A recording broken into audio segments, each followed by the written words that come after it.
Hi, everyone. On today's episode, we get to hear from Ashley, an intended mother who shares her powerful and deeply personal story of navigating a desire to adopt, but a call that led her on her own journey as she struggled with infertility and ultimately chose the path to surrogacy.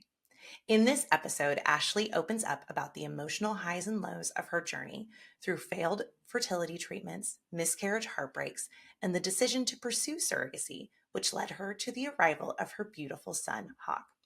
Join us as Ashley reflects on the support of her community, the complexity of balancing grief and gratitude, and how her faith evolved during one of the most challenging seasons of her life. Me, you, and who? Who knew it would take more than two people to have a baby? In a world where infertility is no longer a taboo topic, this podcast will take you through all of the different aspects of surrogacy and egg donation through the lens of many who walk this journey in different ways. My name is Whitney Hall, and I am a two-time surrogate, now turned surrogacy coordinator for Egg Donor and Surrogate Solutions, the very agency I used when I chose to carry for two amazing families. With this podcast, it is our goal to help guide and support you as you learn about what it takes to grow a family in an alternative way, as well as hear inspiring and beautiful stories of how this path has changed lives forever. We can't wait for you to hear about just one more way happy families are created every day. Hi, Ashley. I'm so glad you're here. Thank you. Happy to be here. So I am so excited to just hear you and get to know you more and your story. But tell me, how did we even get here? How did surrogacy come into your world at all? Tell me all the things. Our story started a long time ago. My husband and I got married in 2011. So we've been married now 13 years. Congratulations. We actually met in 8th grade.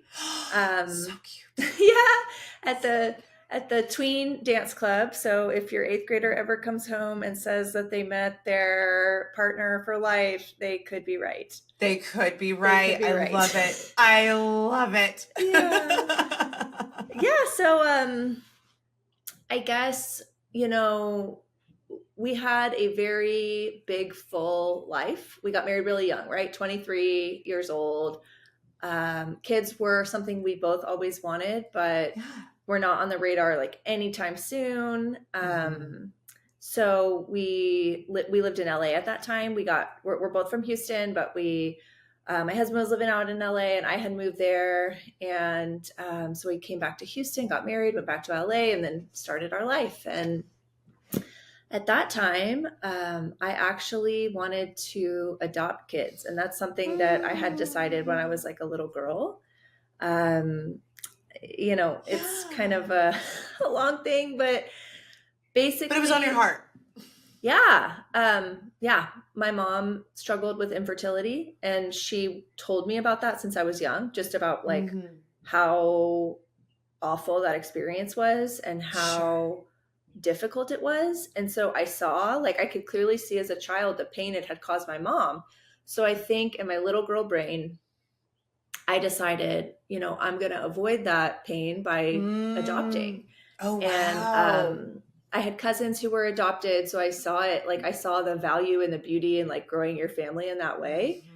So that was something I had thought I wanted from a very early age. When I, would tell my friends, my husband, hey, I'm going to adopt kids. So are you cool with that? Yeah. And I think he was like, well, you're the one who would be carrying our biological kids. And so, if that's what you feel called to do, I'm on board. But I think Jason always did want biological kids, but also was open to other ways of growing our family. Yeah. So anyways, we, entered into life thinking that was going to be our plan. And so for years, it was just us having fun. My husband's a musician, so he did a lot of touring, and it was just I was hanging out with my girlfriends for, years before kids were really on our radar. So then it started getting like to the point where we were like, maybe after we were married, like 7 years probably, it was like, okay, well, I think we're going to look into the steps for adoption. So Sure. we went to like one of those seminars where they talked about private infant adoption. We even started taking the first steps to become involved in the foster system in LA. Mm-hmm. Mm-hmm. And then so that's where we were at that time. My husband was out on the road. I was visiting my baby godson in San Diego at my cousin's house, staying there. And so I'm going to get into the part where how having biological kids like entered your world. realm. Yeah. Yes. Because we were at this point, we are on the road of adoption. Nothing has changed our mind. You know, you've had that, you're kind of protecting that little girl, it sounds like, as far as just hearing that experience, you know, from your mom. And to go back just a touch, when you were a little girl and you're kind of hearing this from your mom, obviously you were born, so her infertility journey had a happy ending, a different type of happy ending. How did you, like, as a child, did you ever kind of get into that with her of like, tell me more, mom? Or were you just kind of like, this is just her story and I'm gonna... I mean, I know the story. She tried for many years. They had, I think, a total of like 5 miscarriages before I was born. But then she went on to have me, and then my sister 2 years later, and then 8 years later, my brother. So, it was kind, and I had many women in my family who actually struggled with unexplained infertility. So it wasn't like that uncommon. As I started getting older, and I had, cousins and other people that struggled with it. So I didn't talk to my mom about it that much when I was a child, but it was a big part of her story, a big part of her faith journey, going through all that. So I think, later in therapy, I figured out that, I was protecting myself. I was like, how do I not, like, this was clearly very traumatic and very excruciating for my mom. How do I avoid that in myself? Yeah. And you're like witnessing it over and over and over again too with, other members of your family. Absolutely. Yeah. Yeah. So, and the funny thing, I mean, adoption is not a painless journey, right? No. I think as a kid, it's just, but like I said, I had cousins that were adopted, so I saw like the beauty and the value in growing your family that way, and I was like, it's admirable. It's like, I don't know, I just felt in my heart that that's what I wanted for multiple reasons. So but you're in San Diego, you're visiting your sweet little baby godson. I'm visiting my godson. Happened. Yeah. And then so I don't know, I go to sleep, I'm there by myself, my husband's out on the road, I go to sleep, I can't sleep, I'm very restless and anxious and like pacing in this room, and I have this like experience that's very, very intense. I don't know that I've had anything like it since, but whether you think it was God, the universe, destiny, whatever, for me, it's the Holy Spirit spoke to me through me like writing a poem, which I had never, ever written a poem. I never written anything. I thought poetry was for losers, to be honest. So the Holy Spirit spoke to me through me writing a poem, and I was like, what just happened to me? It was a very much like word vomit experience where I was like, whoa, that was it just felt not earthly, like a out of body, I don't know. But anyways, so I read through what I had just written, and I was like, oh my gosh, this is about childbirth. Oh wow. Yeah. And it wasn't so explicit where if you didn't know what was going on in my head, you may not read it and think, oh, that's about childbirth. But it was about something like big change, big. So when I read it, I knew that it was about, it was a message that I felt like that God was saying that he wanted me to try to have biological children. So I was very confused, very angry after that, because I was like, I had a plan that Yeah. involved me not getting hurt and me not having to go through what my mom went through, and involved, Mm. um, a very admirable way to grow your family. Like, why would you? And so I was very, I called my husband and I told him what happened, and he was like, "You wrote a poem?" Like, that was like, he was really caught up on that. And just kind of was in shock, but I think he realized the weight of what had just happened to Yeah. us, or to me. And so he was like, supportive, but like, let's just debrief when I get home. So yeah, I mean, I was grieving. I was angry because I felt like so confused. Like, why would you tell me since I was a little Mm. girl to adopt kids and then drop this bomb in my life where there's already not that many people in the world who are open to adoption? And I was also angry that he changed my mind, if you will. Like, Mm. I was like, there's already so many people trying to have bio kids. Why can't I be one of the people who want to adopt one of the kids in the world who need a forever family? So I was very angry at God, and also just confused. So then my husband gets home and we kind of just sit in it, and I'm not ready to talk about it. So then probably almost a year goes by of me Oh, like marinating wow. in this and thinking about it. And he just doesn't really say anything. Like, at this point, we're Yeah. like probably 30 years old. Um, and then we go on a vacation, and I like have too much wine one night, and As all good we're conversations start. yes, right? And we're talking, and I say, Jason, I think I want to have biological kids. And he's like, I know, me too. I was just waiting for you to tell me. I Oh, was waiting for you to be ready. wow. So, um, At any point in time during this, because I mean, it sounds like you had just kind of resigned yourself to the fact that this was just going to be difficult. Did you ever think it wasn't?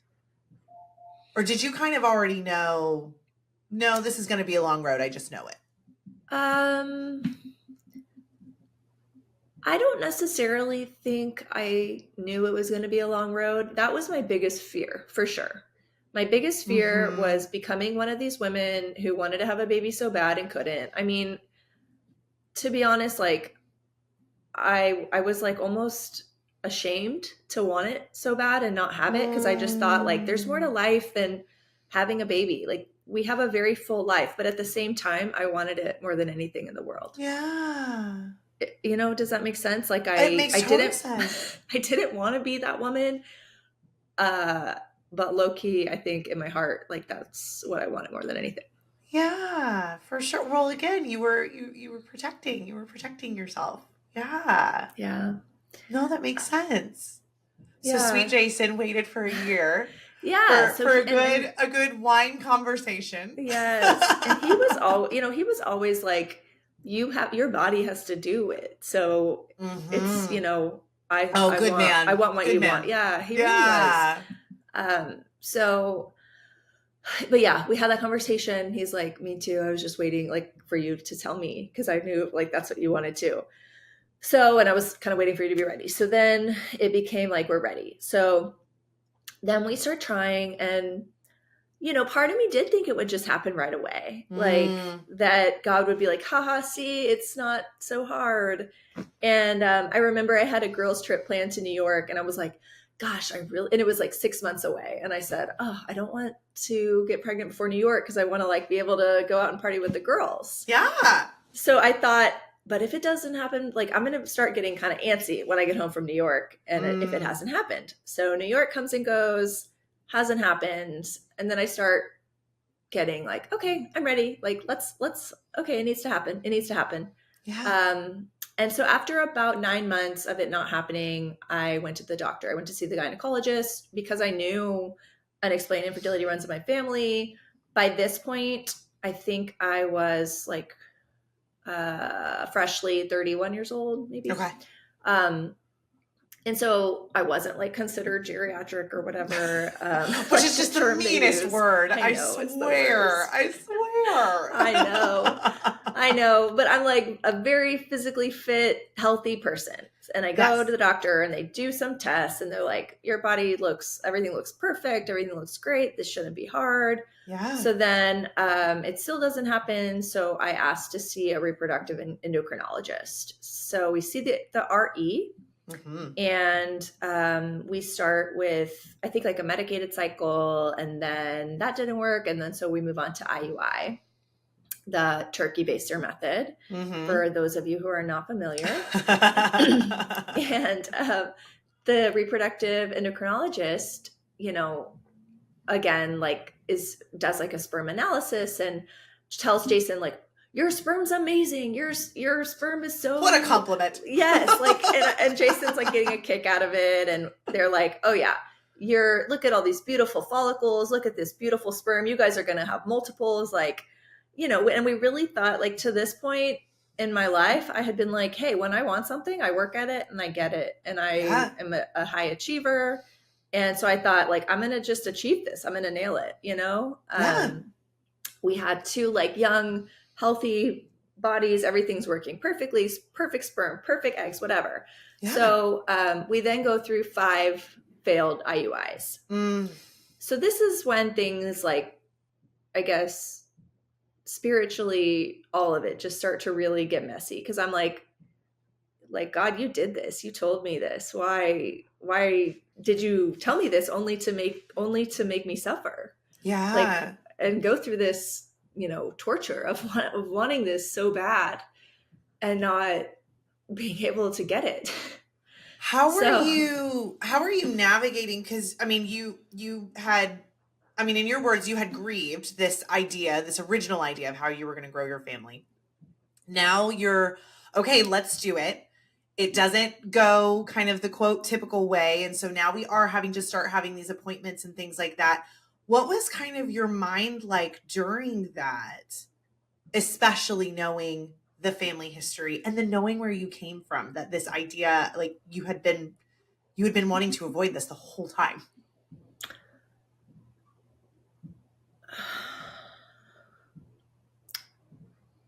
I think I was just,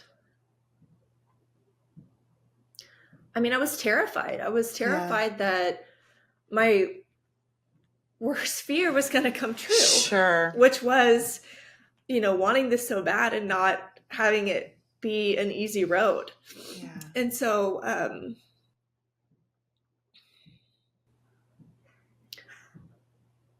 mean, I think I was scared, but, I trusted God but I was also confused. Yeah. I don't know. I think the main words were, or the main themes that come to mind are terrified and confused. Yeah. But also you just keep doing what feels right next. And once you get your mindset on this, like, if this is what you want, there oftentimes is no off switch, and people, it's just like a biological pedal to the metal drive within your body that I don't even know, like, what I went through, like what we will go through to get this is just astonishing, Yeah, absolutely. Absolutely. So everything's starting to unfold. Essentially, your worst fears are basically coming true. And yet you continue, you're like, I've got to move forward. We're on this train. We're moving. Exactly. Yeah. You just keep putting one foot in front of the other. And, so then we do IVF. We did our first round we switched doctors, because the doctor who did our IUIs was terrible. I did not like her, did not have good feelings. So anyways, we switched to a different, like, bigger, more reputable reproductive endocrinologist group in LA. So, which is super important when you're going through something like this, is you need to trust and believe in the team that you're building around you. Absolutely. Yeah, absolutely. And, my kind of default mode is like, maybe over research, over analyze, overthink. So I went into this like, I don't want to be like that. So I actually didn't, I'm a nurse practitioner. Right. I take care of seniors primarily. And so I never liked women's health. I never liked like OB class. Never liked any of it. I was like, I do not want to do women's health. Sounds the least appealing to me. So my knowledge, although was basic because of school, was also, I didn't have any experience in that. Like I took a class in nursing school and a rotation and I was like, yeah, nope. Check the box, done. So, I really didn't want to become like this psycho woman who was like obsessed with getting pregnant. So I kind of just let it happen to me. I didn't educate myself as much as I should have. I didn't ask as many questions, but I also was like, at some point you just have to like trust. I am going to choose to trust the doctor and not try to figure everything out myself, if that makes sense. Like I didn't want to become so stressed and caught up in everything. So I was just kind of like, I'm just going to move forward. And I don't think like the way I went about it was wrong. It's just kind of funny because it's not my personality. Well, I think it's so easy to, you can kind of go down the rabbit hole of Dr. Google and Dr. Facebook and asking everybody. And, if you're looking for an answer, like it's out there, you'll find it on the internet for sure. But it's, you've got about 30 different answers to the same question and they're all different. So it can be really hard and overwhelming. Yeah, definitely. So we went into IVF. We did one round. We ended up with 6 beautiful, healthy, high grade embryos, which is like more than most people can ever ask for. So again, though, made it more confusing when things continue to not work out, right? Because it's like, we're young, we're healthy, have beautiful eggs and sperm, beautiful embryos. Okay, so what's the problem, right? Like all of the tests come back normal. Everything looks great. So we make these amazing embryos and we're like, okay, this is it. Like we are going to, and we felt committed to either using all our embryos personally or we had planned to donate if we had any extra. Like that was our plan for our embryos. And so we really thought we were like, oh my gosh, okay, maybe we can have 4 of them and then we'll donate the other 2. And we were like talking through what it would look like to have like someone raising our DNA on the other side of the country. Like, we really thought this was going to go great and that we would end up with probably needing to have 4 children to give the embryos, like give us a chance to as many embryos as possible. Cause we really believed it was all going to be great. And we were going to have this big family. So, then we did our first embryo transfer and it ended. So they called, they said, you have a positive pregnancy test. And I was like, what? I mean, I was in shock, but I also was like, okay, yes. But they were and this is the first positive pregnancy test we've ever had. The first and only positive pregnancy test I have ever had. Yes. And so they said, your beta HCG number is a little on the lower side, but it's within normal. And we're going to recheck it in like 2 days. Yeah. So then they recheck it and it got a little higher, but not much. And they're like, okay, well, sometimes the embryo just has trouble implanting. We're going to check it again in another 2 days. So, it just kind of basically eventually it was a chemical pregnancy. It just didn't continue to rise. And I went in for an ultrasound and they could like kind of see something. And they were like, okay, sometimes this happens or it can still survive, but it didn't. He didn't. And so we had 5 male embryos and 1 female. And we were using them in order of like healthiest to least, highest grade to least grade. Yeah. So yeah, we then miscarried. My chemical pregnancy, I guess, is the term, but it was devastating. It was like very, again, just confusing, and it was just so brutal. Like then what followed, even just what went on after that. But yeah, so that was kind of our, you get to the point where something like that happens, but then the doctor said, well, a lot of times after a chemical pregnancy, that shows your body can get pregnant. And so Sure. we have a lot of luck after chemical pregnancies with the like subsequent embryo. So we're like, okay, cool. This is going to happen. This is it. Mm-hmm. So then we went on, however many months later. And I think COVID had hit by this point. So there was just more protocols, but then we went on to transfer our second one. And that was just, it didn't work. It was like a flat no. So then we had been talking about moving to Austin from LA for many years. Like at this point, we had been married, I don't know, like 10 years probably. And had been always talking about moving to Austin. And so finally we were like, it's time, we're going to move to Austin. So we moved to Austin and we moved our embryos with us. At this point, we had 4 embryos left. And we went to Austin.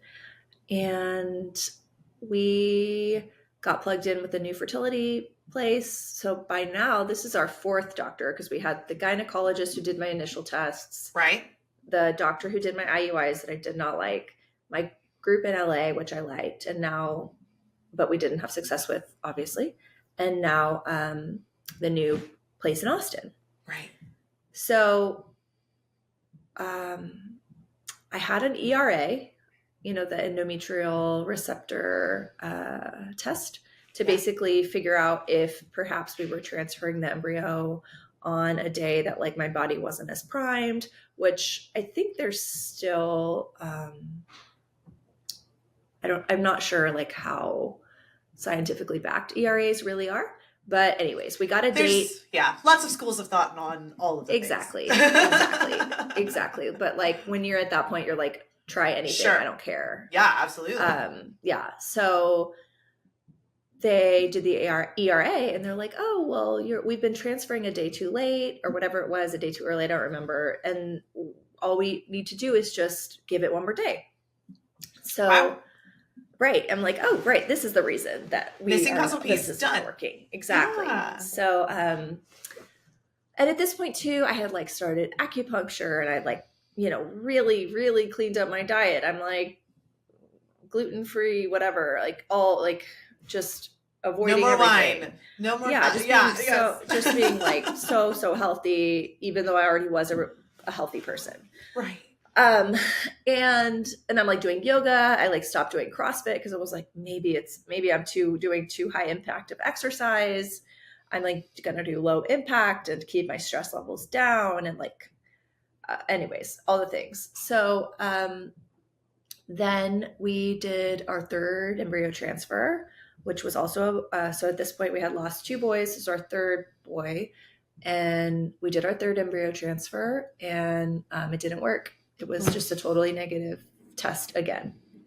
So, at this point I'm my faith is like a house of cards that has fallen. And I still am like hanging on by a thread to my beliefs, but I am just like, and I'm writing a lot of poetry by this point too. She's a complete loser at this point and is totally a poet now. Exactly. Yeah, totally. I mean, infertility has changed like the core of who I am so much, so dramatically. It's quite like, I don't know. It's incredible. Yeah. But I'm writing a lot of poetry to like cope with my pain and to just also deal with the confusion and questions I have like for God, about God, all of it. So, then then we went into our 4th embryo transfer. And by this time I'm like, I got to cut back at work. My job's too stressful. So I cut back my hours and I am just like, the healthiest person. And I'm like, I'm going to just achieve this. Okay. I'm going to fix everything. I'm going to take like going to acupuncture all the time. I mean, spent tens of thousands of dollars just on making body a perfect temple. I'm like visualizing the embryo implanting. I'm like doing the meditation of Doing like everything. manifesting. I'm like, it's happening. Yeah. So then it, and people would say things like, only when you really give it to God, or only when you stop wanting it so bad or let it go, then it'll happen. So yeah. Those platitudes come from such a Yeah. wonderful place, and yet when you're in the Yes. midst of it. And yet. So I tried to do all those things, like really just surrender, Yeah. and so when that fourth one didn't happen, I mean, and by this point, like I'm a very happy, joyful person, but I had to get on antidepressants for like, I think a year, because I was weeping every day driving to work. I was suffering. I really was suffering. Yeah. And it's just, even now, so hard to. Well, so much was happening. It was your biggest fear coming to reality. Yeah. So then the fourth one doesn't work. And yeah, it was just hell. But I called my husband and I'm like, I think he was out on the road again. And I'm like, I want a dog. I have a lot of maternal energy and I want a Great Dane, and I want a Great Dane like tomorrow. And I want like the biggest dog they buy just to like swallow me with love, and I can give all of my parenting energy to this puppy. So we got a puppy, and it was so healing and so wonderful. Oh, And, love that puppy energy. Yes, I recommend, if you're struggling with infertility, getting a puppy does help. It does. I love that. Yeah, it doesn't fix everything or heal you, but it helps a lot. So then we got a puppy, and I put all my maternal energy, and I was like, the best dog, Mom. And by this point, I just knew I was done. I had done like absolutely everything my body could possibly do, and my soul. Like I could not take anymore to try to get this. So that's when I knew that we needed to switch to surrogacy. And it's something we had thought about even before. And after our third failure, our doctor was like, I think, and during that time, I had like, before our fourth, I had a hysteroscopy to like explore. They removed polyps. So I thought, the polyps, that's what's wrong. I changed doctors again within my group because I wasn't super in love with the first one. So this is now my fifth doctor. And with the fourth transfer. So yeah. Anyways, I don't remember where I was. Well, that's I feel like that, I mean, you're already on a difficult journey, and it seems like with every single point, there was just this, it's like, oh, it's just this one thing. And it's this one, and it just keeps you hoping and keeps you going. And then it's devastating every time. Yeah. And now you're like, okay, so we are still on the path of biological children. We still have these two embryos. Surrogacy is now the talk. How are you and Jason navigating switching from knowing you're done, you have reached your limit, you've done everything you possibly can physically, emotionally do? How are you guys navigating all of a sudden that switch? Was it a relief? Was it even more scary? Like what was that? No, it was a relief. It was like a huge relief. And I think probably for Jason too, because he was suffering too. And a lot of his suffering was like watching his wife suffer. Yeah. And, he wanted this too, but I don't think, it didn't hurt him like it hurt me. And so I think when I sat, I got like, really, I can't do, like, my body's so done. Mm-hmm. I think we both felt relief. And, like I had peace about it. Like I wasn't angry at my body. I was like, my body's incredible. Like I can do amazing things. Yeah. I really can. And like what I don't feel like, I never felt like ashamed that I couldn't do it or that I couldn't like carry. I felt like I wanted to, like I wished I could have, or I wish my body could have done it, but like I had a lot of grace and love for my body. And so, yeah, it just seemed like the right, easy next step forward. That was like, and once I officially was like, oh my gosh, I can be done.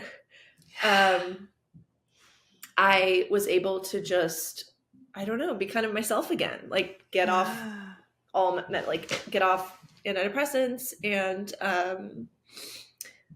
I just felt like me, because the past 4 years had been taken over by like constant hormones and, just what it does to your body, all those treatments, like the weight gain, the mental turmoil, just all of it. Like it's a lot. So, yeah, I just felt like I was more myself again. And it was a huge relief to officially know I was done and that I had given it like all I could give it, and I had nothing left to give, and that was okay. Yeah. So then I was attending, at some point I was attending a free infertility support group with Resolve, the agency Resolve, and somebody in that group suggested Fertility Rally, and I got plugged in. This was actually prior to my fourth transfer, I think, and it got plugged in at Fertility Rally, like support group, which has amazing resources and amazing groups that meet weekly for women struggling through this stuff. And infertility was so lonely. It was so brutally lonely for so long until I got plugged in that group. But yeah, so then through some woman in that group, knew someone who had used you guys' agency. And so that's how, like, I was given 3 agencies that were like, worked with families in Austin. And I briefly interviewed them, but by then I was so tired and so just done with all of it. Like the interviewing, I had no brain space left for this. I was so at a point of desperation that it just like, egg donor and surrogacy solutions was such an easy like fit that it felt like right away, like, okay, this is the right one. And then from there, like just after everything going wrong for 4 years, from the moment we like got with the agency, and then when we matched with Christine, our surrogate, like everything just went so smooth and has night and day difference. Yeah, it's really, really, really bizarre how it all went down, and just what a different experience it was, once I could finally be done. So as you're kind of, okay, you have this relief that we're done. Now we're on this new road. What was that like? I mean, obviously it was night and day difference. Everything went so smooth. How was it whenever you were going through that matching process? When you first met Christine, what was that like being in that position versus where you had come from? I think, there's this, you kind of expect like we potentially are going to wait a really long time for a match. And I think it happened in like just under 3 months or something. Like it was pretty quick. And so it was just like this crazy excitement, and is this real? Like someone really wants to have our baby? Like really? Yeah. Like there's people who want to do that. Like, and after I had been through what I had been through, I was like, why would anyone volunteer their body for this process? Like truly, it's crazy. But so we did the whole awkward like first date thing, right? With the blind date where everybody talks about a uterus. Yeah. Yes. And so we're in there with Christine and James, her husband, and it just feels really natural, like right off the bat, where it's like it just felt like easy, and they we liked them, and it, for as awkward as like the situation was, they just made it easy. And so we Mm. felt obviously like so thankful that A, she would do this, B, she would pick us. Um, yeah, that she was willing to, and so we always had it like in our head, this frame of mind of like, it's her body, she's doing this for us, but I need to value her autonomy as a person and what she Mm-hmm. is willing to put her body through. Like having been, I just had a different perspective having been through what I had been through, if that Yeah. makes sense. Yeah. Anyways, we were so grateful. Mm. Okay, so you have your, in the matching process, you get to have, the awkward blind date, and then everybody kind of decides to move forward and everything. When did you guys meet in person, and how was that? So the first time we met in person was when she came down for medical clearance. Yeah. So her and her husband came to Austin, and it's like a little bit of awkwardness, like, so you're gonna have our baby. Nice to meet you. Yeah, but like she's just so steady. She's so, I don't know, the word that always comes to mind is just steady. I love that word. I Yeah, love and that. I think I felt so unsteady for so Yeah. long, and even through this, she was so grounding and like peaceful, and it just felt Mm. like it felt like I just felt I had so much confidence in her from the beginning. Yeah. Oh, that's beautiful. You had so much confidence, and it sounds like so much trust in that steady overall. Yeah, I did. Yeah, I did have a lot of trust, and it just felt like I think I just had a peace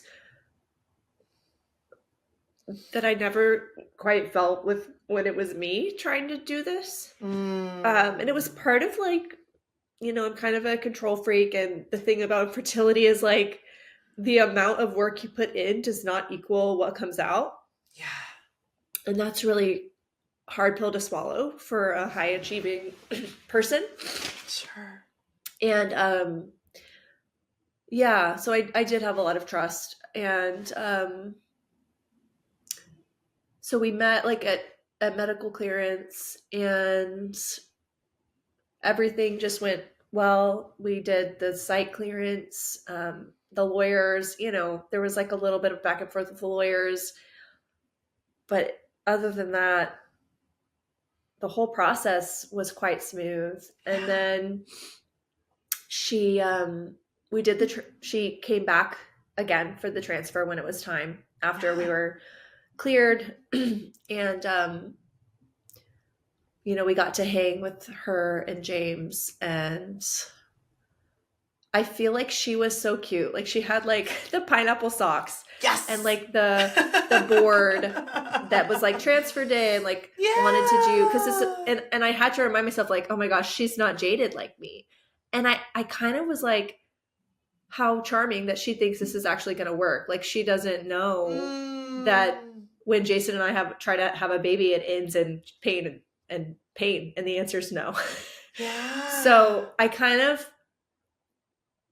she was hopeful and confident, and I just had to like let her and let everyone else be that for me, because I'm not sure I felt any of that. I just, we had four failed transfers in, by this point we're like almost at 5 years of trying. And I was like, she doesn't know, like we're about to ruin her life too, because that's just what comes when Jason and I try to have a baby. Oh, Ashley. So I'm glad she wanted to take the pictures and had the boards and all that, because otherwise the day would have come and gone with like nothing. No documentation. Yeah. Yeah. So then she got her labs drawn. I guess it was a Thursday, and I thought we were going to have the results on Friday. We both did. And I think she got them done in an area that had to get overnighted to like a larger city to have the blood drawn or something. Okay. Because Friday comes and we don't have the test results, and Oh gosh. our coordinator's like, okay, I thought we were going to have them by Friday, but now we have to wait till Monday. And I'm just dying. Like, and she had secretly been testing and I knew she was going to. And I was like, don't tell me. Right. And actually, through my whole journey, I never once took a pregnancy test before the blood test. Oh, wow. Yeah, because a lot of people will test, after the transfer Absolutely. right away. But I was like, I just want the official blood level. So I never ever took a pregnancy test or anything like through my transfers. So so it's like Friday night, I think, and I'm like, Christine, you have to tell me. I can't wait till Monday. Yeah. And she's like, wait, but are you sure? Because I thought you didn't want me to tell you. And I'm like, well, I did it, but now I do because we're not going to find the results out. Yes, exactly. So then she sends a picture of the positive pregnancy test, and she's like, it's positive. And I'm just like on the floor sobbing, me and Jason, and kind of just in disbelief. Yeah. And then from there is just, we had a very natural relationship, I would say. And that's like what we wanted. Jason and I have a lot of friends that are really dear to us. We have a lot of family. We weren't like, some people are like, oh, I want to visit on Christmas and have a new auntie. And we were like, we wanted to feel natural. You obviously are a part of our family and our story forever. But it was really lovely to see like how the relationship grew and like how we wanted more of her, if that makes sense. And so we got to know, like, so we went up to where she lives and we're in different states. So we went up to where she lives for the first appointment, for the anatomy scan, and like got to be there for that. And, and we'd always be on the phone like during the appointments, and I got to know the doctor, and she got me for Christmas a bond bracelet where when she would feel our son kick, she would buzz me. And so all day long at work, I'm like feeling the buzz, or at home. So it's like, I know how active he is. And I was so surprised how much he would move. Like and how early, I didn't realize that. And so that was really cool to be able to get to feel like a part of that. But yeah, our relationship just felt really natural and easy, When going back to that feeling of transfer day where you're just expecting the worst, and here she comes with her pineapple socks and her board and, just all of those things, to positive pregnancy test, the first transfer for her, and all of those things. When did you let yourself celebrate or feel like that? When did you allow yourself to feel like it was real? Was there a moment, or did it just kind of progress? It was a slow progression. Yeah. In the beginning, I was very hesitant because, the miscarriage risk is higher earlier. Absolutely. But I still knew like, this is different. Like I had so much more confidence in her body than my own, and so much more peace about her body doing this than mine. Yeah. So, I think it wasn't instant, because there was always that fear, but a lot of the fear was for other people. Like I didn't want other people getting excited because other people would get hurt, just like I was used to being hurt. But I think I believed it was going to happen like immediately. Like I felt like, this is it. It's going to happen, and it's actually going to go really smooth. I had that feeling since really, really early on. And that's how it went. Like everything went, birthing was nauseous, developed like carpal tunnel at the end. So, not the easiest thing for her, but the process. Oh, absolutely. Yeah. After so much turmoil, the process was so smooth. And I had a feeling in my gut early on that it was going to be like that. I love that. And I love that you were part of it with whether it's the bond bracelet or you guys, like you said, that relationship just kind of grew, organically. What would you say, besides delivery day, but what would you say was maybe kind of one of the most memorable moments or maybe surprising moments of the journey kind of as a whole, besides delivery day? That gets its own special focus. Yeah.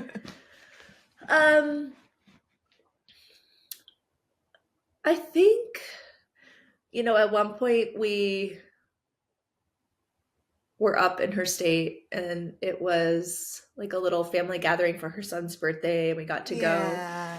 And her like family members had like knitted blankets and things for our son. And just, her mother-in-law at some point was like, she ate healthier during this pregnancy than she ever ate in any of her pregnancies. Just understanding like what a sacrifice it was for her entire family and like how it's so much bigger than like just us. And, her kids having to go to school and explain that their mom's pregnant with someone else's baby. And like her husband, James, is like hilarious. He like made a joke in his work, like, yeah, my wife's pregnant and it's not even my baby. That's right. Just like just seeing like in real life how it affected the rest of her family in, I think, mostly like good ways. It just felt like it was so much bigger than us. Yeah, it's interesting that you use the word her family sacrificed, but it sounds, everything I'm hearing from you, it sounds like her family celebrated. Yeah, her family celebrated this, yeah. like all of these things. They did, yes, but I do think like it is a sacrifice. Oh, sure, yeah. Absolutely, right? Yeah, for the ultimate amazing moment that is. Yeah, like it's something you do. It's a joyful sacrifice, I think. Like, but I don't know. I just felt it was really cool to see like the ripples of how our son just affected so many people. Yeah, so cared for by so many. Yeah, absolutely. Okay, so we get to the big day, delivery day. Tell me everything. Yeah, I mean, it was incredible. You guys were in a different state. Yeah. When did we get there? So Christine has two amazing kids and they were both born through C-section. So we knew we were planning a C-section. So we had planned to come up. We love a schedule. I appreciated that. Yeah. So we planned to come up a couple days early and just kind of hang. And we took some photos with her family, which I'm so thankful for. And just all these little things that I probably wouldn't have thought of because the process was still so delicate, like, I don't know. I just, I was hesitant in a lot of ways, but yeah. So, we originally thought that only I would be in the delivery room. Well, in the beginning, she had said when we were like very early on in the process that she wanted her husband in the delivery room. She was very anxious about having surgery and she wanted her husband. I was like, totally makes sense, of course. And then like towards the end of the pregnancy, she was like, hey, we talked about it and I actually would like you in there. And I was like, oh my gosh, are you serious? So we thought it was going to be the two of us. And then like right when we're about to roll back the day of our son's birth, the doctor's like, they're like, oh, the doctor made an exception. Husband and dad, come on, let's go. So it's a party. Yeah. So they got to stand like just outside the OR. So I'm in there. I'm not in there yet, but they're prepping her. And then they bring me in and I'm back behind like the drape holding her hand. Yeah. And, she's like moving around on the table. Like it's a whole process. Thing. Yeah, yes. Absolutely. And, I being an NP was like excited to be there, like to see all of it. Sure. So they're like, your son is about to come out. Do you want to come to the other side? And I'm like, yeah. But I was very conscious about Christine and like, I didn't want her to feel alone. Yeah. So it felt weird going from that end to like the other receiving end. But I don't think she could see me because I was on the other side of the drape now. And I watched my son come out and they give him to me and I'm just like a wreck.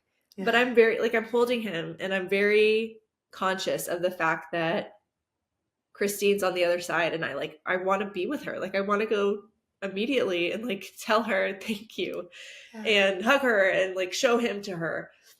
But they're like doing, cleaning him up and doing all the things. Yeah. And then so they're like, I said, can I go and show her our son? And they said, yeah. So I went over there, and her husband had been brought in, and I was like, I wish you guys would have told me her husband was here so I didn't worry so much about her, Oh, But yeah. I was very thankful to see they had brought James in, and he was like there with her. And then I could like fully mentally shift to like my son. Yeah. And yeah, I mean, then I could see my husband looking through the window, like watching me hold him. And then once he's cleaned up, like they give him to me, and we go out and I hand it to my husband, and we're just like just losing it right outside of the OR. And then we did get a room, and like we had an amazing experience in this hospital. Like, I remember on the way, Jason was like, okay, Ashley, you need to prepare for people saying comments that maybe seem hurtful. It's just because they don't know. This is a really like unique experience. A lot of like Sure. A lot of the people go on nurses, the receptionists. They'll receptionists. use mom. Yeah, They'll they use, exactly. yeah. They're not used to this. So like try not to be offended when they say things that you find hurtful. And like that really didn't happen. It really didn't. Like everyone was so kind and intentional, and like maybe there was a couple terms and I would just like gently correct and be like, hey, it's called this or whatever. Yeah. But we just had such an amazing experience, and like we had our own room, and we just felt it was just really wonderful. I mean, everything was so smooth. But yeah, so we went back to our room, and they took the measurements and everything. And the photographer who had taken photos of us all together before his birth came back. Christine like offered, hey, she said she would take newborn shots, and I was like, I just never would have thought of that on my own.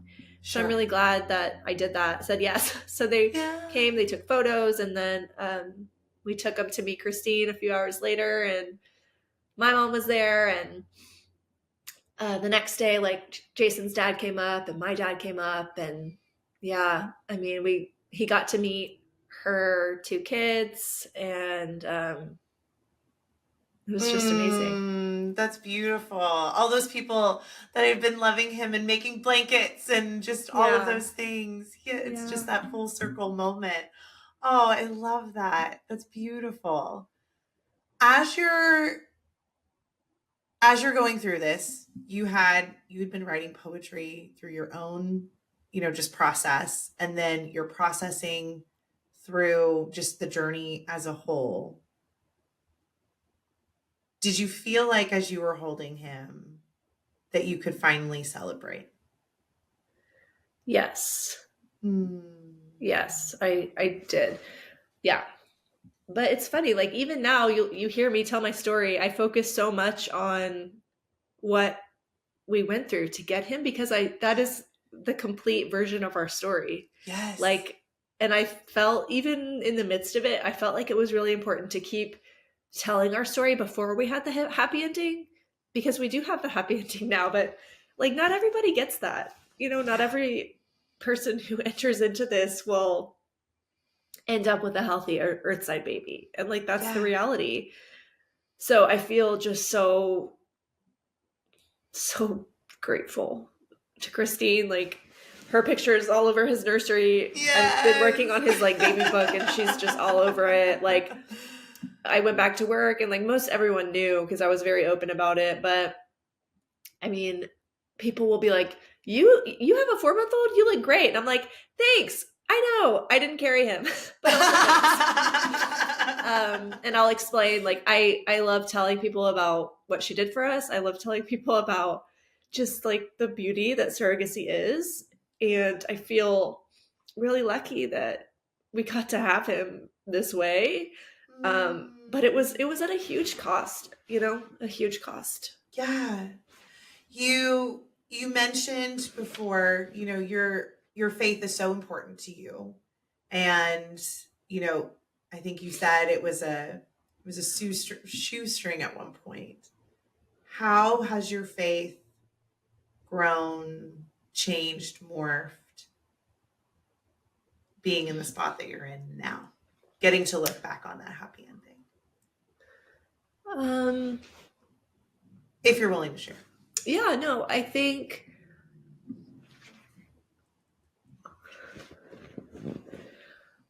something I realized like halfway through all of this, like way before we had baby Hawk, and when I still didn't know what the outcome would be, was like, Yeah.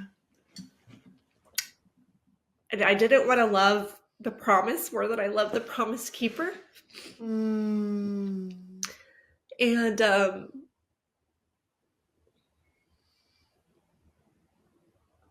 just that,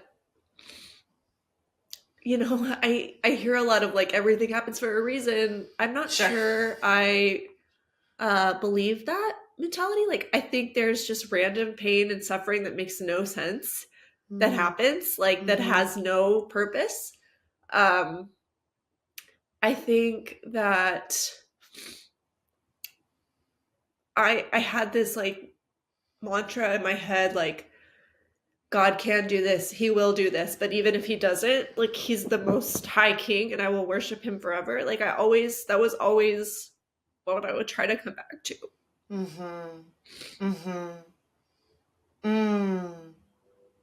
That's beautiful.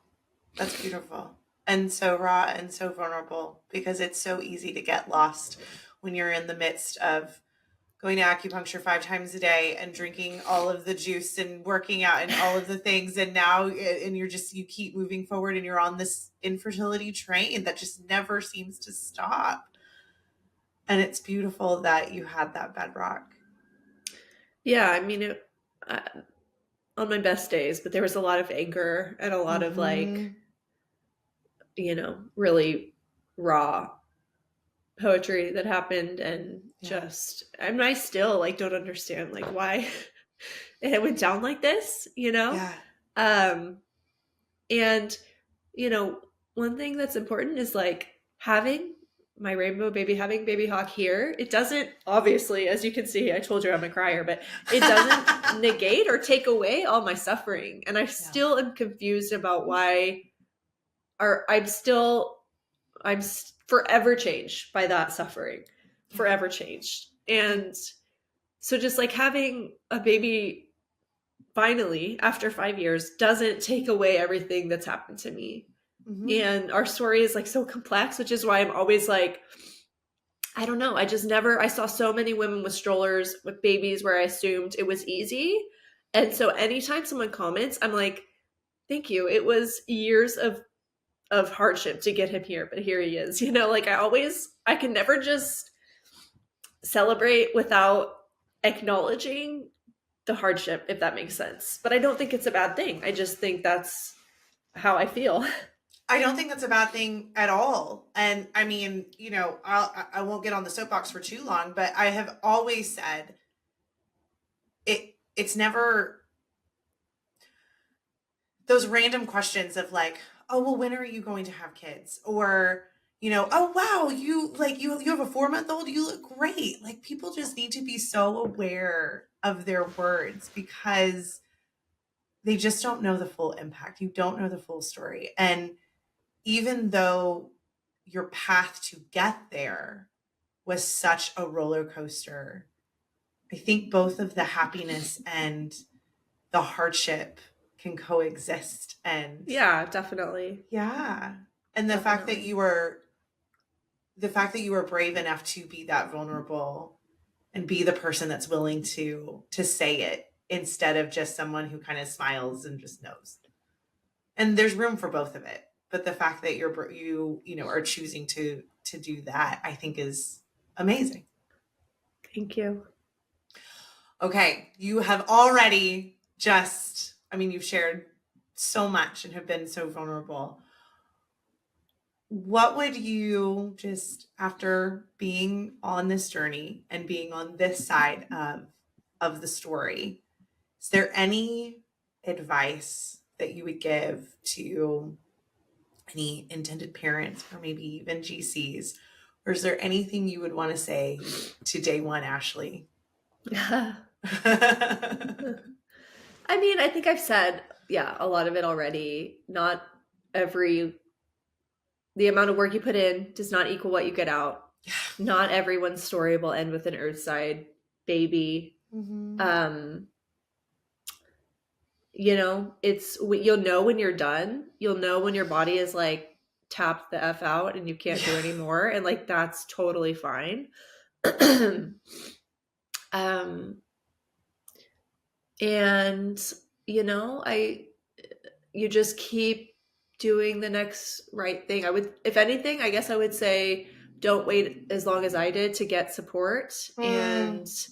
And, I had got off social media very quickly because I thought I don't want to keep seeing all these happy families and all these pregnant women of like random people I went to high school with. Like, it's just making me feel so depressed.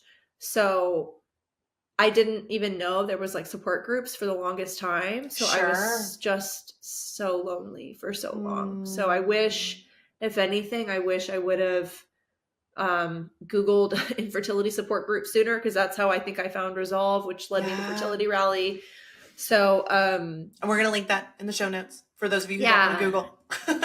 Yeah.